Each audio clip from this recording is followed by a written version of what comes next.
Vamos então para esse texto aqui do Intercept Brasil sobre o Supremo Tribunal Federal. Vamos ler juntos aqui. O STF não pode ser visto como um órgão político ou ataques seguirão, diz cientista política. Em entrevista, a autora do livro que trata das estratégias de divulgação do STF fala do aprendizado da corte sobre as consequências dos holofotes. Reportagem da Nayara Felizardo, que é uma baita repórter lá do Intercept Brasil.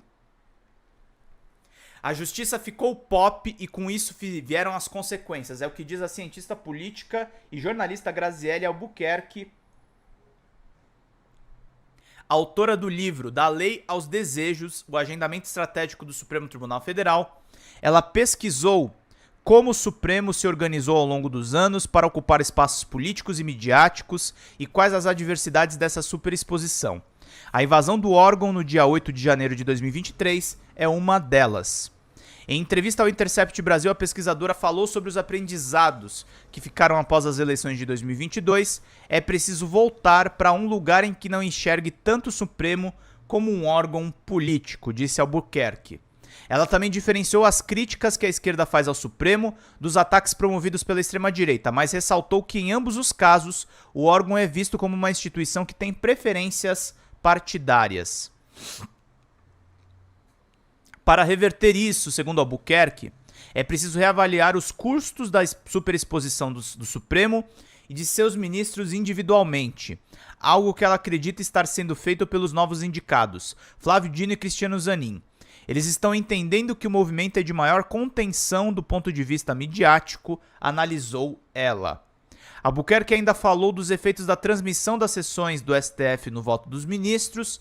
Estudos mostram que eles têm se engajado em debates mais extensos, provavelmente devido à publicidade das suas decisões.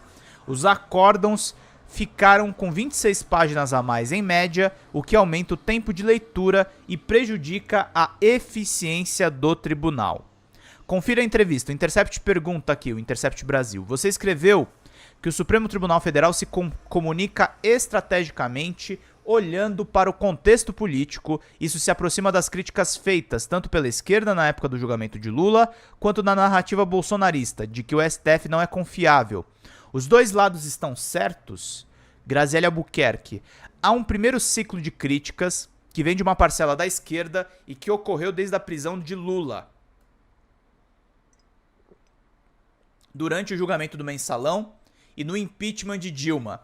Da eleição de Bolsonaro em diante há um segundo ciclo e nesse caso não é só crítica, são ataques. Crítica é diferente de ataque, essa separação precisa ser feita para que a gente não coloque dois momentos como equivalentes.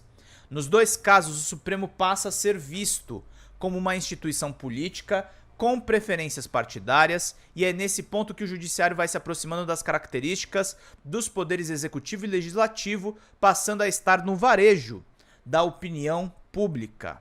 Muito importante aqui.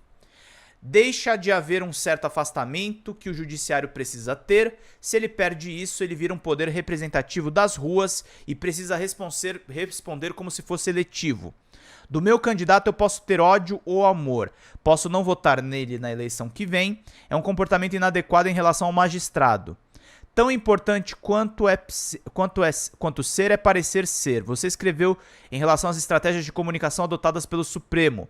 O órgão quer parecer ser, o STF quis parecer coisas diferentes ao longo do tempo. Nos anos 90, toda a estratégia de comunicação do Supremo era voltada para o jornalismo. Foi quando se criou a assessoria de comunicação. Nos anos 2000, há uma demanda nacional e internacional por transparência. Foi quando ocorreu a CPI do Judiciário e houve a criação da TV e da Rádio Justiça, e aí há uma comunicação direta com o cidadão. Hoje a demanda do Judiciário é por linguagem simples, ainda mais focada no cidadão. Há uma preocupação de fazer parcerias com Big Techs e atuar nas redes sociais. Para além de querer parecer ser, o que o STF é de fato? Ele não é um bloco individual, diz a pesquisadora. Existem os Supremos, em que os ministros têm poder de agenda. A entrevista usa esse termo como sinônimo de divulgação, de se colocar em evidência. Boa. Agenda individual. Embora o presidente do Supremo se sobressaia Há indivíduos que por personalidade são mais afeitos aos holofotes e há os mais reservados. O ministro Alexandre de Moraes teve muito protagonismo na eleição de 2022, enquanto os outros integrantes do Supremo se recolheram. Eles se referendaram a maior parte das posições de Moraes, inclusive em plenário, mas tinha a figura de um presidente que dava a tônica da comunicação. Agora é preciso voltar para um lugar que não se enxergue tanto o Supremo como um órgão político, embora ele seja uma instituição política. Como parte dos três poderes, ele não pode ser visto da mesma forma que o executivo e o legislativo, porque senão ele vai ser cobrado como tal, inclusive saindo do campo da cobrança para o ataque. A cientista política Graziele Albuquerque, que explorou a exposição midiática do Supremo. Os atos golpistas de 8 de janeiro impactaram o posicionamento midiático e político do Supremo? É inegável que sim. A invasão do 8 de janeiro levou o STF a uma superexposição que seria impossível de imaginar. O julgamento dos atos golpistas comparado ao mensalão é um exemplo de como a corte foi aprendendo que muita exposição pode levar a muita cobrança. Ele teve um primeiro momento televisionado, depois o STF fez julgamentos mais reservados no plenário virtual.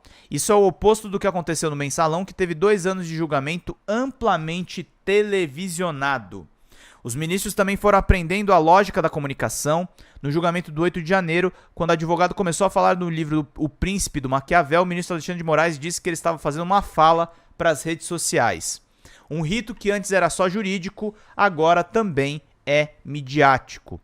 Há um aprendizado que se inicia com os custos da superexposição, que pode levar à perda de legitimidade e do olhar de um magistrado como alguém isento.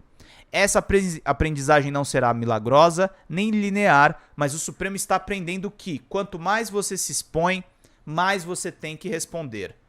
Ele está discutindo os limites para um voto monocrático e pedido de vistas. Temos novos ministros pensando na contenção da imagem individual. Se a gente olha isso em conjunto, percebe que há uma tendência de se pensar o judiciário em modos mais tradicionais, em moldes mais tradicionais do que se tem hoje em dia. Como ministro do Supremo Tribunal Federal, Flávio Dino pretende abandonar o rótulo de lacrador e adotar uma postura mais sóbria. Cristiano Zanin está sendo um ministro mais discreto. Isso pode ser o início de uma mudança de ventos do Supremo, com menos holofotes? Zanin parece ter, por natureza, um comportamento mais retraído. Ele sempre foi assim, inclusive como advogado. Já o Dino era um agente político que tinha que subir em um palanque para conquistar voto. Se você é ministro do Supremo, você não precisa disso. Os novos indicados estão entendendo que é um movimento de maior contenção do ponto de vista midiático. Esse aprendizado também se espraia em outros ministros, mas a mudança de postura vai sempre depender dos indivíduos, porque existe uma questão de personalidade. Você aborda o conceito de agendamento estratégico do Supremo e observa que o TSE tem seguido a mesma lógica desde a presidência dos ministros Luiz Roberto Barroso, passando por Edson Fachin e agora por Alexandre de Moraes. Que lógica é essa, pesquisadora? O agendamento estratégico é uma teoria que busca enxergar como o judiciário, em especial na América Latina, se agenda, como se coloca em evidência, né? Como a gente tem mais instabilidade política, ele está olhando mais para o contexto político em países de maior estabilidade e isso é menos provável. De todo modo, esse fenômeno judiciário midiático é mundial. Nos Estados Unidos, a história da juíza da Suprema Corte, Ruth Ginsburg, virou um livro. Como a estrutura de comunicação do Supremo e o aprendizado do órgão adquiriu com agendamento estratégico foram úteis na defesa da democracia nos últimos anos. Primeiro aprendizado em relação à mediatização do judiciário é que não dá para ir contra o verão. É inescapável que, em alguma medida, esse poder faça uso das ferramentas de comunicação do nosso tempo, as redes sociais no caso, né? A questão é como regular isso. Os instrumentos de comunicação vão ser usados por uma corte que entendeu que precisa do esforço institucional para defender a democracia ou por indivíduos em uma autopromoção durante um julgamento. Qual é a seara em que eu posso usar os instrumentos de comunicação? E qual é aquela que isso é vetado? De que forma o Mensalão e a Lava Jato contribuíram para o que aconteceu no 8 de janeiro, a que você chama de catarse? Esses eventos expõem a figura do juiz-herói, o que não se percebe é que a partir do mensalão é a identificação do rosto dos ministros e a atribuição de personalidade a eles. São figuras destacadas de um corpo institucional mais neutro. O STF deixa de ser uma instituição mais distante para ser o Joaquim Barbosa, e depois o Moro, e depois o Xandão. A catarse do 8 de janeiro, contudo, tem diversos elementos. Só para citar alguns, há uma ampliação da extrema-direita no mundo inteiro e a crise do presidencialismo, que é antiga, mas agora se questiona os contornos do presidencialismo de coalizão. Ainda tem a ampliação das redes sociais, com sua quantidade enorme de desinformação. Junto de tudo isso, há um judiciário que passa a ser mais focado em determinados indivíduos que representam uma salvação. As transmissões das sessões do Supremo, ao vivo, e toda a visibilidade que eles ganham influenciam nas decisões dos ministros, ou ao menos na forma como elas são apresentadas. Há um certo jogo de cena? Queridos, antes há estudos que mostram que os votos aumentaram de tempo. Além disso, quando as sessões não são televisionadas, há uma possibilidade maior dos ministros voltarem atrás ou entrarem em acordo em determinado tema. Olha que absurdo, gente. Tem voto que é pra câmera só, né? Não deveria acontecer isso, né? Ministro do Supremo é ministro do Supremo. Ele não é eleito. Ele tem que votar de acordo com a convicção dele. Essa votação da maconha, por exemplo, é um negócio mega esquisito. Mega esquisito aí, como cada um vota. Lula já declarou que o voto dos ministros do Supremo deveria ser sigiloso. Como você avalia essa ideia? Volto ao Zanin e ao Dino. Esses são os dois escolhidos e a postura que sinalizam refletem essa preocupação de um judiciário que não ocupe tanto espaço midiático. Há uma tendência de Lula voltar para a política tradicional quando ele diz que ninguém precisa saber do que os ministros estão votando, estão tentando fazer um reequilíbrio de poder. Hoje nós temos uma governabilidade que necessariamente passa pelo Supremo. Quando você indica o ministro, você está fazendo um cálculo de governabilidade. Lula fez um cálculo para as recentes indicações? Eu acho que sim.